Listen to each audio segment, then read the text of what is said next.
Hello everyone, welcome to my channel. आज मी काहीतरी ब्लिंकिटवरनं ऑर्डर केलं आहे आणि मी काहीतरी स्पेशल बनवणार आहे. ते तुम्हाला नक्कीच कळेल. तर मी या ब्लिंकिटच्या बॅगमधनं आता त्याचे इन्ग्रेडियंट काढणार आहे. त्याच्यामध्ये मी वॉफल मागवले आहे आणि मिल्की बार मागवला आहे, व्हाईट चॉकलेट.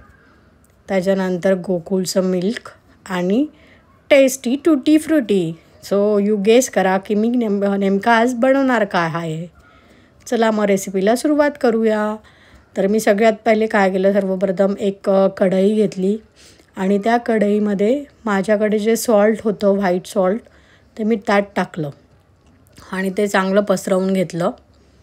सॉल्ट टाकून आपल्याला ह्या कढईमध्ये आपला इन्ग्रेडियंट जे आपण रेसिपी बनवणार आहे ते आपण इथे बेक करणार आहोत. तर त्याच्यासाठी त्याचा बेस आपण रेडी केला आणि नंतर तुमच्याकडे कुठली रिंग असेल ती रिंग तुम्ही तिथे ठेवायची आहे त्याच्यामध्ये. माझ्याकडे ही कुकरची रिंग असल्यामुळे मी ती कुकरची रिंग त्याच्या आतमध्ये ठेवली आणि गॅस ऑन करून गॅसवर प्रीहीट करायला ही कढई ठेवली आहे.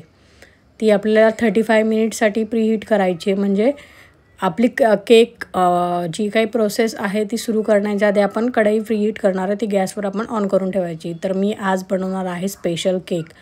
तो आहे बिस्किटांपासून बनवणार आहे मी तो केक. त्याच्यासाठी जे जे इन्ग्रेडियंट लागतं आहे ते मी इथे व्हिडिओमध्ये दाखवतेच आहे.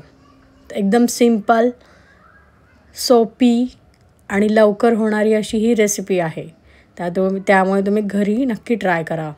तुमच्याकडचे तुम्ही कुठलेही बिस्किट घेऊ शकता. मी इथे घेतलेले आहे बिस्किट, पतंजलीचे बिस्किट घेतलेले आहे, दूध बिस्किट.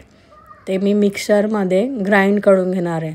मी अंदाजे याच्यामध्ये मी घेतले होते 4 पॅकेट पतंजलीचे बिस्किट घेतले आहे आणि त्या बिस्किटांना मी आता मिक्सर ग्राइंडरमधून चांगलं बारीक क्रश करून घेणार आहे. तर मी मिक्सर ग्राइंडरमधनं क्रश करते त्याला आता. आणि क्रश केल्यानंतर तुम्ही बघू शकता की ते कसं झालं आहे. Wow, nice, it's looking good. नंतर मग काय केलं, मी सर्वप्रथम पिठी साखर घेतली आहे, एक बाऊल. छोटा जो बाऊल असेल त्याच्याकडे तुम्ही पिठी साखर घ्यायची आहे 4 बिस्किटसाठी. आणि तुम्ही जास्त साखर नका घेऊ, कारण की तुमचं ऑलरेडी बिस्किट गोड असतात, त्यामुळे तुम्ही साखर कमी प्रमाणातच घ्यायची. आणि ती पिठी साखर घेतलेली आहे मी त्याला.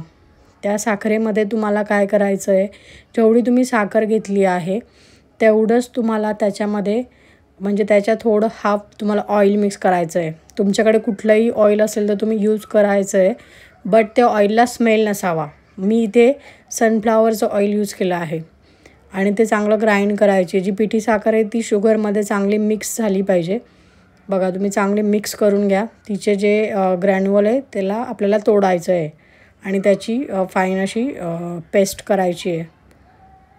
ठीक आहे, या प्रोसेसला थोडा वेळ लागेल, बट हे करणं गरजेचं आहे. त्याच्यानंतर जर होत नसेल तर तुम्ही मिल्क टाकायचं आहे, थोडं थोडं टाकायचं आहे आणि चांगलं मिक्स करत राहायचं आहे. ठीक आहे, मी हाफ वाटी परत मिल्क टाकलं आणि मिक्स करून घेतलं आहे. मिक्स केल्यानंतर बघा तुम्ही जसं जसं ढवळत जाल तसं तसं त्याची पेस्ट तयार होणार आहे. म्हणजे शुगर त्या ऑइलमध्ये डिझॉल्व होईल आणि मिल्क पण त्याच्यामध्ये डिझॉल्व होईल. असं करत करत राहायचं आहे, तुम्हाला कंटिन्यू करायचं आहे. बघा, पूर्ण डिझॉल्व झाल्यानंतर बघा त्याच्या ज्या गाठी होतात शुगरच्या त्या सगळ्यात मी डिझॉल्व करून घेतल्या. आणि नंतर मी जे बिस्किट मिक्सर ग्राइंडरला लावून घेतले होते तर बिस्किट मी आता यामध्ये टाकते.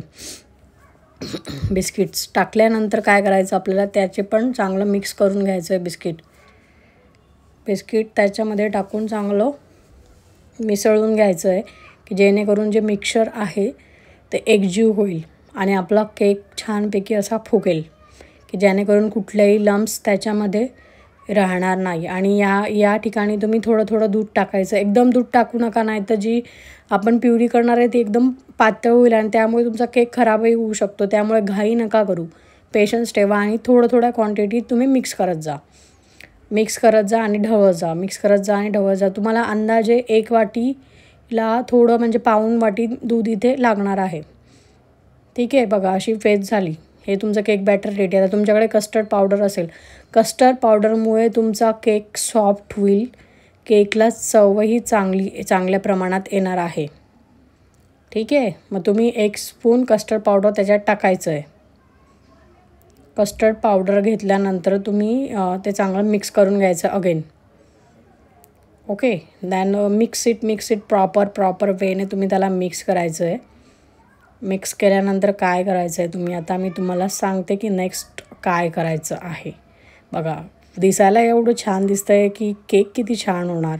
नंतर माझ्याकडे एमटेकचं बेकिंग पावडर होतं, त्यामुळे मी ते पावडर घेतलं. तुमच्याकडे कुठलंही असेल तर तुम्ही घेऊ शकता. त्याच्यामध्ये तुम्हाला छोटा स्पून, हाफ टीस्पून तिथे बेकिंग पावडर तुम्हाला टाकायचं आहे. जास्त घेऊ नका, नाही तर केक पूर्ण जळून जाईल किंवा तो असा कडक होईल. ठीक आहे, टाकल्यानंतर काय करायचं, त्याला चांगलं मिक्स करायचं आहे, एकजीव करायचं आहे. एकजीव केल्यानंतर त्या मिक्सरमध्ये तुम्हाला माहिती आहे का, इसेन्सशिवाय कुठल्याही केकला चव नसते.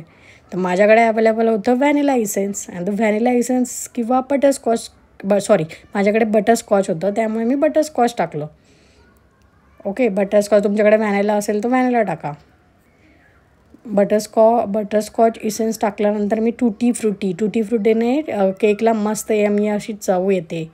ते ग्रॅन्युअल असे माउथ मेल्टिंग असे, जसा एक बाईट आपण हे दाताखाली चिव केला तेव्हाच तुम्हाला ती टुटी फ्रुटी टेस्ट लागते. त्यामुळे नक्की तुम्ही हे त्याच्यामध्ये टाका आणि बघा तुमचा केक किती स्वादिष्ट होईल. आणि ह्या सगळ्या गोष्टी ठीक आहे, बट तुम्हाला केक फुगवायचा आहे. तो केक जर तुम्हाला फुगवायचा असेल तर तुम्हाला इनो नक्की यूज करायचा आहे. 1 पाऊच इनो त्या केकमध्ये जाणार आहे आणि त्याला ॲक्टिव्ह करण्यासाठी आपण त्याच्यावर थोडंसं मिल्क टाकणार आहे. आणि मिल्क टाकल्यानंतर तो इनो ॲक्टिव्ह होईल आणि ॲक्टिव्ह झाल्यानंतर त्याला चांगलं परत मिक्स करायचं आहे. तेव्हा मी दूध टाकलं इथे आणि बघा ॲक्टिव्ह झाला Eno. Than the process will start again. The process will start again. देखो, लुक ॲट दी फ्लो. बघा त्याचं कसं होतं आहे, कसं ते बॅटर एकदम फुगतं आहे आणि हलकं होतं आहे. बघा, जसं तुम्ही बीटिंग कराल तसं ते बॅटर एकदम फुगून मोठं होईल. दिसतं आहे ना तुम्हाला व्हिडिओमध्ये, तर पूर्णपणे दिसतं आहे, त्यामुळे तुम्ही नीट बघा. आणि नंतर मी काय केलं, ते बॅटर साईडला ठेवलं. साईडला ठेवल्यानंतर माझ्याकडे युनिरॅपचं पेपर होता, बेक पेपर. तर त्याला मी आतून थोडंसं बटर लावून घेतलं आणि हाताने हे केलं आहे आणि तोच मी केक मॉल्डमध्ये पेपर टाकला आहे. तो पेपर टाकल्यानंतर तुमच्याकडे जे बॅटर होतं ते बॅटर तुम्ही त्याच्यावरती टाकायचं आहे. बॅटर टाकल्यानंतर बघा दिसतं आहे ना तुम्हाला, मी बटर लावलेल्या पेपरवर ते टाकलं की जेणेकरून केक छान निघेल आणि जळणार नाही. ठीक आहे, वाव, पेस्ट बघू शकता तुम्ही.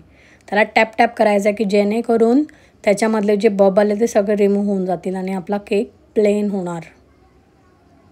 ठीक आहे, टॅप केल्यानंतर बबल्स रिमूव्ह झाले. बबल्स रिमूव्ह झाल्यानंतर मी तुम्हाला स्टार्टिंगला सांगितलं होतं ना, ती कढई तुम्हाला कमी गॅसवर प्रीहीट करून घ्यायची आहे. त्या कढईमध्ये आपण आता हे केकचं जे केक आहे तो त्यात ठेवणार आहोत. ओके, आपण तो केकचा मॉल्ड त्याच्यामध्ये ठेवला आणि वरतून आता आपण त्याला क्लोज करणार आहोत. ठीक आहे, आपण त्याला आता क्लोज करणार आहोत. ठेवल्यानंतर बघा बॅटर बघा आता मी लीड बंद करते. लीड बंद केल्यानंतर तुम्हाला 35 ते 45 मिनिटपर्यंत केक बेक होऊ द्यायचा आहे आणि नंतर केक झाल्यावर तुम्हाला असा मिळेल. मी इथे टूथपिकने मी चेक केला आहे की एकही ग्रॅन्युअल त्या केकमध्ये राहिलेला नाही आहे, म्हणजे आपला केक पूर्णपणे झालेला आहे. ठीक आहे, मी केक बोलते, मला सांगायचं नव्हतं इन्ग्रेडियंट काय बनवते, बट कळलं तुम्हाला की मला काय बनवायचं आहे. त्यामुळे बघा माझा केक किती छान फाईन झाला. नंतर मी काय केलं, मिल्की बार घेतले. मिल्की बार काढून घेतले चांगले छानपैकी एका बाउलमध्ये. आणि तुम्हाला सांगू द सिक्रेट बिहाइंड दॅट. आणि ते मिल्की बार मी ओपन करते आता आणि ओपन करून बघते कसे एक्झॅक्टली. वाव, तुम्हाला पण आवडतं का मिल्की बार? मला पण आवडतात. Wow, it's me cut. बघा मिल्की बार दिले आपण एका बाउलमध्ये, ते मिल्की बार टाकणार आहोत. आणि तुम्हाला काय करायचं आहे की त्या मिल्की बारमध्ये थोडं गरम दूध टाकायचं आहे, नाही तर मग तुमच्याकडे गरम पाणी असेल तर थोडंसंच टाकायचं आहे, जास्त नका टाकू, नाही तर त्याची एकदम पेस्ट होऊन जाणार. पेस्टच करायची ॲक्च्युली आपल्याला, बट कन्सिस्टन्सी थोडी हाय ठेवायची आहे.